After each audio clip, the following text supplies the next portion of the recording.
Welcome to Suman TV. నేను మీ నవీన్. ప్రస్తుతం నేను ఎపియాన్ పెయిన్ మేనేజ్మెంట్ సెంటర్‌లో ఉన్నాను. మనతో ఉన్నారు క్లినికల్ హెడ్ డాక్టర్ సుధాకర్ గారు. హాయ్ సార్, నమస్తే అండి. నమస్కారం అండి. సార్, మొత్తం మన టోటల్ బాడీలో హ్మ్. 206 బోన్స్ ఉంటే ఇప్పుడు పెరిగిన తర్వాత హ్మ్. సో ఎందుకు మోకాళ్ళ మీదనే ఎక్కువ అరిగిపోయింది, మోకాళ్ళు అరిగిపోయాయి, మోకాళ్ళ మార్పిడి చేయాలి, అదే విధంగా కొద్దిమందికి పీఆర్‌పీ ఏయించాలి అని చెప్పేసి అంటుంటారు. మోకాళ్ళకి ఎందుకు అంత ప్రాధాన్యత ఉంది? మనము నీ జాయింట్స్ అంతా వెయిట్ బేరింగ్ జాయింట్స్. మన బా బాడీ వెయిట్ అంతా నీ జాయింట్స్ మీదే వస్తుంది. మీ బాడీ వెయిట్ మీ నీ జాయింట్స్ మీద వస్తుంది. నా బాడీ వెయిట్ నా నీ జాయింట్స్ మీద వస్తుంది.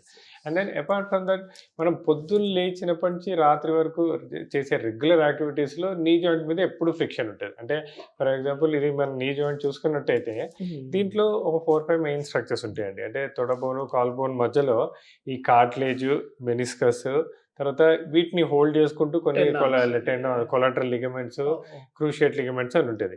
సో పొద్దున్న లేచినప్పటి నుంచి రాత్రి వరకు ఈ మోకాలు ప్రతి చిన్న మూమెంట్, అంటే మనం బాత్రూమ్కి వెళ్తాము, కూర్చుంటాము, లేస్తాము, నడుస్తాము, వాకింగ్ చేస్తాము, మెట్లు ఎక్కుతాము, దిగుతాము. సో ఫర్ ఎవ్రీ మూమెంట్ దీంట్లో ఫ్రిక్షన్ ఉంటుంది. ఆ ఫ్రిక్షన్ వల్ల ఏంటంటే ఈ కార్టిలేజ్ అనేది ఒక వయసు వచ్చాక 35, 40 తర్వాత స్లోగా అరగడం మొదలు పెడుతుంది. కానీ అది ఒకటే రీజన్ కాదండి. మనము స్పోర్ట్స్ పర్సన్‌లో అంటే ఎవరైతే ఈ నీ జాయింట్‌ని బాగా ఎక్కువ యూజ్ చేస్తారో, అంటే జంపింగ్ చేయటం గానీ, స్కిప్పింగ్ చేయటం గానీ, ఆర్ పరిగెత్తడం గానీ, అలాంటి యాక్టివిటీస్ నీ జాయింట్ మీద స్ట్రెయిన్ పడే యాక్టివిటీస్ ఎవరు ఎక్కువ చేసినా వాళ్ళలో కూడా ఈ కార్టిలేజ్ అనేది కొద్దిగా బాగా దెబ్బతింటుంది.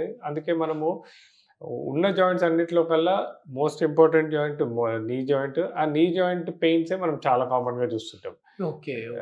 చిన్న ఏజ్‌లో most of the time it is sports related injuries. అంటే జంపర్స్ నీ అంటాము. అంటే అలవాటు లేకుండా సడన్‌లో ఎక్కువ దూరం పరిగెత్తినా, అలవాటు లేకుండా సడన్‌లో గేమ్స్ ఆడినా ఈ ఈ జాయింట్ మీద స్ట్రెయిన్ పడి నొప్పి రావడం మొదలుపెడుతుంది. ఓకే. ఒకప్పుడు మామూలుగా 60+ చూసేవాళ్ళం సార్. ఎందుకంటే నిజానికి చెప్పాలంటే మా ఫాదర్‌కి నీ పెయిన్స్ లేవు అసలు. అంటే ఆయన 60+గా ఉన్నారు. తర్వాత మా అబ్బగారు, అంటే మా నాన్న వాళ్ళ నాన్న, ఆయన వచ్చేసేసి నాకు గుర్తున్నంత వరకు 88 ఇయర్స్. అప్పుడు కూడా మోకాళ్ళ నొప్పులు లేవు. కానీ ఇప్పుడు చిన్న ఏజ్‌లోనే వస్తా ఉన్నాయి. మెయిన్ ఏమంటారు దీని? సో ఇది మెయిన్ ఏంటంటే, ఒకటేంటంటే మన ఫుడ్ హ్యాబిట్స్, డైటరీ హ్యాబిట్స్. ఒకటేంటంటే జంక్ ఫుడ్ అలవాటు ఎక్కువ అవ్వడము. దాంతోటి వెయిట్ అనేది ఒబేసిటీ అనేది చాలా కామన్ అయిపోయింది. మీరన్నట్టు మీ పేరెంట్స్ ఏజ్, మీ గ్రాండ్ పేరెంట్స్ ఏజ్‌లో మన ఇండియాలో గానీ ఎక్కడ ఒబేసిటీ వాజ్ చాలా తక్కువ. ఇప్పుడేంటంటే ఒకటి వెయిట్, ఒకటి తర్వాత ఇంకోటి ఫుడ్ హ్యాబిట్స్. మనం తినే ఫుడ్డు ఆ రోజుల్లో ఇప్పుడు రాగి, జొన్నలు, మిల్లెట్స్ అవన్నీ నేచురల్ ఫుడ్స్ ఎక్కువుండేది. ఇవాళ రేపు మనం తినే జంక్ ఫుడ్స్ తోటి ఏంటంటే ఈ మజిల్ మాస్ పెరగకుండా ఫ్యాట్ డిపాజిట్స్ ఎక్కువ అయిపోవడం. ఆ ఫ్యాట్ డిపాజిట్స్ ఎక్కువడం వల్ల వెయిట్ అంతా రావడం. ఇప్పుడు మన నీ జాయింట్‌కి సపోర్ట్స్ వచ్చేది ఏంటంటే మన థై మజిల్స్, అంటే క్వాడ్రిసెప్స్ మజిల్స్. సో ఈ క్వాడ్రిసెప్స్ మజిల్స్ అనేది స్ట్రెంథెనింగ్ ప్రాపర్ చేసుకోలేదనుకోండి, సో నీ జాయింట్ వీక్ అవ్వడము. రెండోది, ఇప్పుడు ఇవాళ రేపు మనం చూసినట్టయితే సిస్టమ్ వర్క్ చేసేవాళ్ళు. సిస్టమ్ వర్క్ చేసేవాళ్ళు సెడెంటరీ హ్యాబిట్స్. సెడెంటరీ హ్యాబిట్స్ లోపల ఏమైతుందంటే ఒకటి వెయిట్ పెరగడమే కాకుండా ఈ కార్టిలేజ్‌కి ఈ రక్త ప్రసారణ అనేది బోన్ నుంచి వస్తుంది. ఈ బోన్ అనేది ఎప్పుడైతే ఫిజికల్ యాక్టివిటీ ఉంటదో అప్పుడే ఈ బోన్‌కి బ్లడ్ ఫ్లో బావుంటది. ఫిజికల్ ఇన్‌యాక్టివిటీ వల్ల, అంటే మనము ఎక్కువసేపు కూర్చొని పని చేయడం వల్ల, ఫిజికల్ ఇన్‌యాక్టివిటీ వల్ల బోన్‌కి బ్లడ్ సప్లై తగ్గడము, ఆ బోన్ నుంచి కార్టిలేజ్‌కి బ్లడ్ సప్లై తగ్గడము, ఇవన్నిటి రీజన్స్ వల్ల ఇవాళ రేపు మనం 35, 40, 45కే నీ జాయింట్ పెయిన్స్ రావడము, కార్టిలేజ్ అరిగిపోవడము. ఈ కార్టిలేజ్ అరిగిపోవడం వల్ల వాళ్ళకి మల్టిపుల్ ఇష్యూస్ రావడము.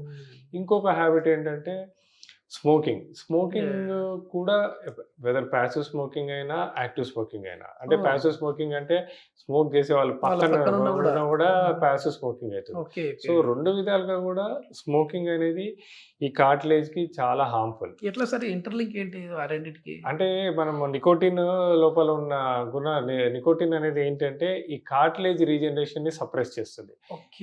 ప్రతి సెల్‌ని డ్యామేజ్ చేసుకుంటూ పోతది ఆ నికోటిన్. దాంతోటి ఏమైతదంటే కార్టిలేజ్ రీజనరేట్ అవ్వదు. కార్టిలేజ్ ఎప్పుడైతే రీజనరేట్ అవ్వదో ఆ చుట్టుపక్కల సైనోవియల్ ఫ్లూయిడ్ తగ్గి ఫ్రిక్షన్ ఎక్కువ పెరుగుతా ఉంటది. ఇంతకుముందు 60 ఏళ్ల తర్వాత రీజనరేషన్ ఆగిపోయేది బికాస్ ఆఫ్ స్మోకింగ్ హ్యాబిట్స్ ఉన్న వాళ్ళకి, ఆర్ ప్యాసివ్ స్మోకింగ్ వల్ల, ఆర్ యాక్టివ్ స్మోకింగ్ వల్ల 35, 40 ఇయర్స్‌కే కార్టిలేజ్ డీజనరేషన్. ఆ కార్టిలేజ్ డీజనరేషన్ వల్ల సైనోవియల్ ఫ్లూయిడ్ తగ్గి ఫ్రిక్షన్స్ రావడము, ఇవన్నీ మల్టిపుల్ ఇష్యూస్ వస్తూ ఉంటాయి. యెస్. యెస్. ఈ మోకాళ్ళ నొప్పులు ఎక్కువగా డయాబెటిక్ వాళ్ళలో చూస్తా ఉంటాం కదా సార్. ఎందుకు వాళ్ళకి ఎక్కువ అటాక్ అవుతా సో ఉంటది? డయాబెటీస్ లోపల ఏంటంటే ప్రతి సెల్ ఎఫెక్ట్ అవుతుంది బాడీ లోపల. సో ఇలా అగైన్ సేమ్ ఏమైతుందంటే బికాస్ షుగర్స్ ప్రాపర్గా కంట్రోల్లో లేకున్నప్పుడు 3 months యావరేజ్ జనరల్గా చెక్ చేస్తుంటాం ఆ! హెచ్బిఏవన్సీ.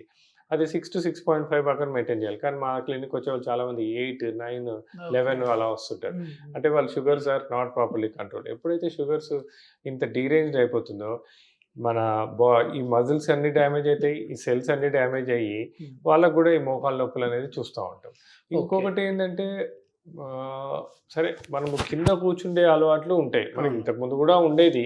కానీ అప్పుడు వాళ్ళకి డైట్ అనేది బాగుంటుంది. కానీ ఇప్పుడు మనం ఫుడ్ తినే మన ఫుడ్ హ్యాబిట్స్ వల్ల వీటి వల్ల మజిల్ మాస్ తక్కువ ఉన్నప్పుడు ఈ కింద కూర్చోవడము, ఇండియన్ టాయిలెట్స్ యూజ్ చేయడము, హ్మ్. ఇవన్నీ కూడా నీ జాయింట్ మీద చాలా ఎక్కువ స్ట్రెయిన్ పడి నీ జాయింట్ అనేది డ్యామేజ్ అయిపోతూ ఉంటుంది. ఓకే. మెయిన్ మూవ్‌మెంట్ గూడా లేకపోవడం అదొక కారణం ఎస్. అనుకోవచ్చా sir? Physical physical activity. Inactivity is the biggest అంటే next to smoking physical inactivity అంటారు. ఓకే.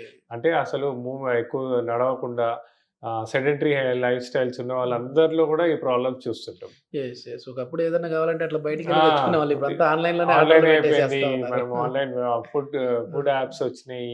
యెస్. స్విగ్గీ యెస్. వచ్చేసింది. అన్నీ వచ్చింది. ఆ! సో ఎవ్రీథింగ్ తెచ్చేసుకుంటున్నాం. So yes. ఫిజికల్ ఇన్యాక్టివిటీ వల్ల కూడా రక్త ప్రసరణ తగ్గటము, కార్టిలేజ్ డీజనరేషన్ అవ్వడము, హ్మ్. ఇవన్నీ ప్రాబ్లమ్స్ వస్తా ఉంటాయి. ఇప్పుడు ఈ పీఆర్పీ ఏ విధంగా పనిచేస్తుంది సార్ మోకాళ్ళ నొప్పులకి? సో అంటే పీఆర్పీ అంటే మన బ్లడ్ నుంచి ప్లాస్మాని తీసేసి మనం యెస్. మళ్ళీ వాళ్ళకి ఇంజెక్ట్ చేస్తా యెస్. ఉన్నారు. ఇప్పుడు పీఆర్‌పీ అంటే హ్మ్. Platelet rich platelet rich plasma. Plasma. ప్రతి ఒక్కరి బ్లడ్ లోపల red blood cells, white blood cells and platelets ఉంటాయి. హ్మ్. ఈ ప్లేట్‌లెట్స్‌లో ఆల్ఫా గ్రాన్యూల్స్‌లో గ్రోత్ ఫ్యాక్టర్స్ ఉంటాయి. హ్మ్. సో ఎక్కడైనా టిష్యూ డ్యామేజ్ అయినా, ఎక్కడైనా టిష్యూ డీజనరేట్ అయినా, ఆ ఏరియా లోపల ఈ గ్రోత్ ఫ్యాక్టర్స్ డిపాజిట్ చేస్తే ఆ డ్యామేజ్ అయిన టిష్యూ రీజనరేట్ అవుతుంది. సో ఈ ఓహ్! కాన్సెప్ట్ తోటి మనం ప్లేట్‌లెట్ రిచ్ ప్లాస్మా అంటే పేషెంట్ ఓన్ బ్లడ్ తీసుకొని దాన్ని సెంట్రిఫ్యూజ్ చేసి red blood cells, white blood cells తీసేస్తే ఓన్లీ ప్లేట్‌లెట్ రిచ్ ప్లాస్మా ఉంటుంది. యెస్. దాన్ని యెస్. కరెక్ట్‌గా ఎక్కడైతే పెయిన్ జనరేటర్స్ దగ్గర ఏసామో అప్పుడు ఆ డ్యామేజ్ అయిన టిష్యూ రీజనరేట్ అవుతుంది. అండ్ దెన్ దాన్ని స్ట్రెంథెన్ చేసుకొని హ్యాపీగా దీర్ఘకాలిక ఓకే. నొప్పుల నుంచి ఉపశమనం మళ్ళీ పొందొచ్చు. ఈ పీఆర్పీ అయిన తర్వాత కూడా మళ్ళీ వాళ్ళ లైఫ్ స్టైల్‌లో చేంజెస్ రాకపోతే మళ్ళీ ఇబ్బంది పడతారు. మళ్ళీ ఇబ్బంది పడతారు. ఓకే. సో పీఆర్‌పీ చేయటం ఒక ఎత్తు, చేశాక ఆ! వాళ్ళ లైఫ్ స్టైల్స్ కూడా మార్చుకోవాలి. And yes. Then yes.